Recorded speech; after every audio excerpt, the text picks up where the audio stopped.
Ils devaient être les premiers en France à l'inaugurer. C'est un échec. Il n'y aura pour l'heure pas de plan de rupture collective chez Pinky. Les syndicats ont refusé. Ils demandent désormais un plan de départ volontaire. Pas une victoire totale parce qu'on n'y est pas, mais aujourd'hui on a réussi à faire reculer l'entreprise sur la rupture conventionnelle collective. Or que depuis X semaines et surtout hier, l'entreprise a affirmé en aucun cas un plan de départ volontaire. C'est tout à fait nouveau, donc personne ne maîtrise. Et il y a très peu de contraintes pour les entreprises. Donc ça, nous, organisations syndicales, ce n'était pas acceptable.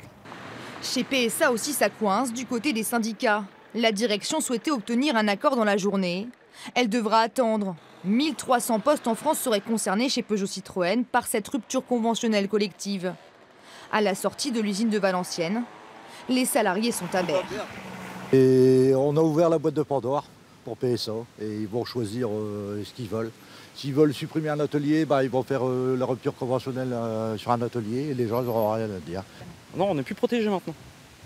À l'heure actuelle, on est un peu orphelin de tout. Et pour l'instant, les deux principaux syndicats s'opposent aussi à ce dispositif.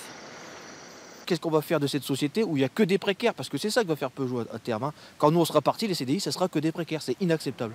Autorisée depuis le 1er janvier, la rupture conventionnelle collective a déjà du mal à convaincre, sur la base d'un dialogue social qui se voulait pourtant novateur.